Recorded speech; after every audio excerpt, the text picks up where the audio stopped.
pensar quando você diz assim: por que eu não posso usar uma roupa curta? Por que eu não posso usar uma maquiagem? Por que eu não posso colocar um brinco na orelha? Agora começa a se perguntar se Deus fez você imagem e semelhança dele. Se Jesus faria isso, se Deus se vestia dessa forma, se Deus furava uma orelha.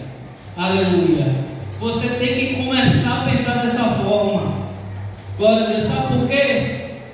Se não fosse para a gente ser diferente do mundo, não existia igreja não, era todo mundo igual. Aleluia, glória a Jesus. Se não fosse para aprender da forma correta, com ordem e decência, não tinha doutrina. Aleluia, não tinha ensinamento dentro da igreja, era todo mundo do jeito que queria.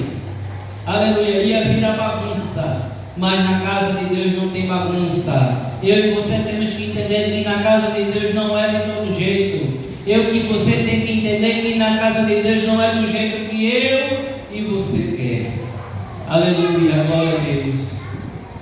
Eu estava aqui lendo sobre a passagem de Jonas. Aleluia. Eu costumo dizer, irmão, que eu e você, muitas das vezes, o cristão, não só o cristão, mas qualquer um ser humano, às vezes faz as coisas sem pensar. Às vezes faz as coisas e depois pensa. Aleluia, mas já é tarde, porque quando você vem pensar, você já tem feito. Porque quando Jonas recebeu a ordem, que Deus disse: olha, Jonas, tu vai lá até Nínive, porque aquele povo tem que se voltar para mim. Porque aquele povo tem que desistir do mundo. Porque aquele povo tem que me amar. Aí você começa a entender na Bíblia que aquele povo era um povo muito cruel. Que aquele povo, eles entravam nas cidades, saqueavam a cidade, matavam os reis e depois matavam quem? Os profetas. Por quê? Porque o povo escutava o rei, que naquele momento era uma soberania, naquele tempo era a governança. Mas depois que ele matava os reis, o povo ainda tinha esperança, que eram aqueles profetas que traziam a palavra de Deus.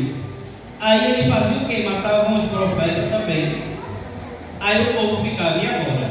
Da onde é que vai vir a palavra? Da onde é que vai vir a direção?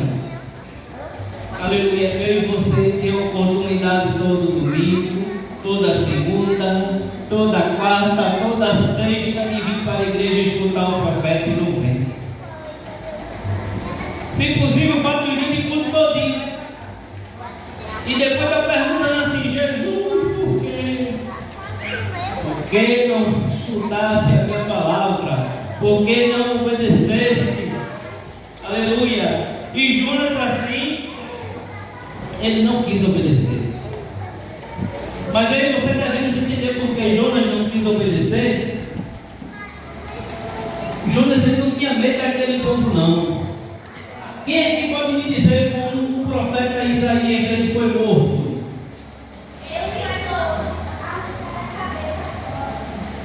Não. Como é que o profeta Isaías foi morto?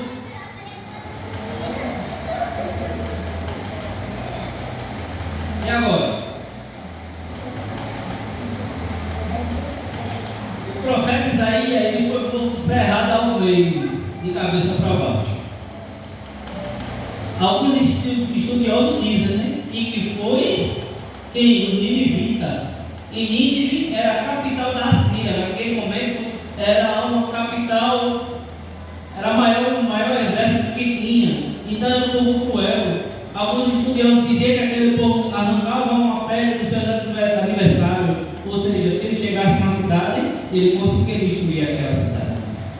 Aleluia. Aí você começa a pensar: será que Jonas, ele não foi obedecer a Deus, pregar para aquele povo porque ele ficou com medo? Ele ficou com medo daquele povo, irmã Joelma, irmã Maria? Ele não ficou com medo não, irmã Joelma, irmã Maria. Se você prestar atenção na palavra, você vai entender que ele matava um rei, matavam quem? Os profetas. E o pai de Jonas, chamado Amitai, também era um profeta, quando Jonas ainda era pequenino. Então, aquele povo tentou invadir aonde o pai de Jonas estava, tentou saquear aquele lugar, tentou destruir aquele lugar. E se ele mata os profetas, quem é que ele iria matar se ele conseguisse entrar? O pai de Jonas. Então Jonas, ele não tinha medo não, ele tinha raiva. Quando Deus disse assim, Jonas, vai e prega, vai e faz o que eu estou dizendo, para aquele povo se voltar para mim, para eu poder perdoar aquele povo. Aleluia.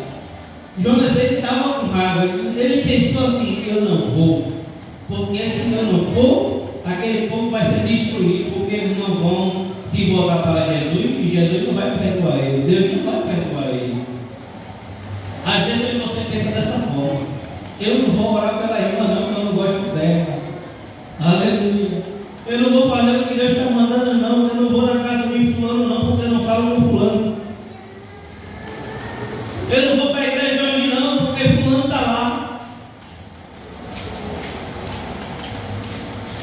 Olha, irmão, tem uma vez que eu fiz uma pergunta assim, muitas das vezes a gente passa por uma dificuldade,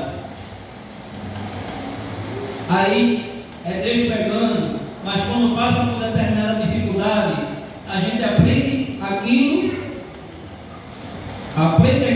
e Deus vem com a bonança.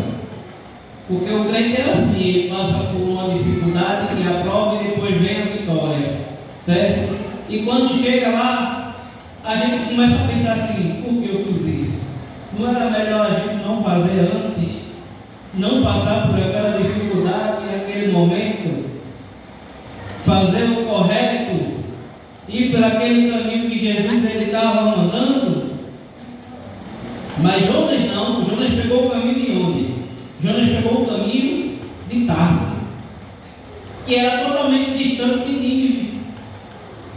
Agora me diga, um corajoso aqui, o que foi que Deus fez com Jonas? O que foi que Deus fez com Jonas? Porque Jonas foi desobedecer a palavra de Deus. Agora eu vou dizer a verdade a você. Preste atenção aqui. Você sabia que quando você desobedece o seu dirigente, você desobedece a Deus? Você sabia que quando você desobedece os seus pais, você desobedece a Deus? Aleluia. Sabe por quê? Porque o dirigente está aqui fazendo a obra de quem? Porque atualmente teu pai está fazendo a obra de quem? Ensina teu filho o caminho que deve andar. Aleluia. E muitas das vezes o filho ele não quer fazer igual Jonas, eu vou por aqui. E a gente dizendo, não era no tempo de Jonas não. E Deus disse assim, Jonas, se tu não for, eu vou jogar tu dentro do mar, eu vou pegar uma baleia, tu vai passar 3 dias dentro. Ele ia, se Deus dissesse isso para ele, hoje em dia é mais fácil. A gente diz, olha filha, tu vai por aqui, tu faz dessa forma, porque se tu não for, se tu for por aqui, tu vai cair no buraco, tu vai passar 5 dias dentro desse buraco, tu vai quase morrer. Hoje é assim. A gente é avisado e ainda vai. Aleluia. Por um pouco mais de prazer, a gente decide ir. Mas voltando à história de Jonas, a passagem de Jonas, mesmo que o Jonas não querendo ir, com toda a dificuldade, ele foi para onde? Quando ele foi jogado, lançado ao mar, que é aquela baleia do Jonas, e Jonas foi cuspido, ele foi cuspido aonde? Entenda, quando Deus mandar, quando Deus fala algo para você, não adianta você ir em direção contrária, não adianta você correr para o outro lado, e quando você olhar, você vai chegar, vai passar por uma dificuldade e vai ter que voltar para onde Deus mandou. Aleluia, porque a ordem de Deus não deixa de se cumprir. Aleluia. E aquele povo se voltou para Deus, aquele povo foi perdoado. Por quê? Porque Jonas, de toda forma, ele teve que ir pregar para aquele povo. E se passaram tempos depois, anos depois, muito tempo, e aquele povo, depois de ter passado esse tempo, aquele povo começou de novo a fazer pior do que já fazia. Olha, irmão, é forte, mas eu vou dizer. Deus tem que dar oportunidade, mas até para Deus tem limite. Não fique pensando que Deus vai ficar lhe dando oportunidade a vida toda, não. Não fique pensando que você errando em toda oportunidade, vai chegar um momento que Deus vai fazer igual fez com Nínive. Quando aquele povo que Deus deu a oportunidade e começou a fazer besteira de novo, aí Deus fez assim, agora vai tu não. Chega lá e diz assim, agora eu vou destruir essa terra de forma que não haverá nem descendência. Aleluia. Preste atenção nessa palavra. Errar é humano. Eu e você pegamos todos os dias. Agora não permaneça errando não, porque até para Deus tem limite. Eu não quero demorar mais não, porque a doutrina aqui dá o dirigente. Tá? Que Deus abençoe cada um de vocês e eu agradeço a oportunidade.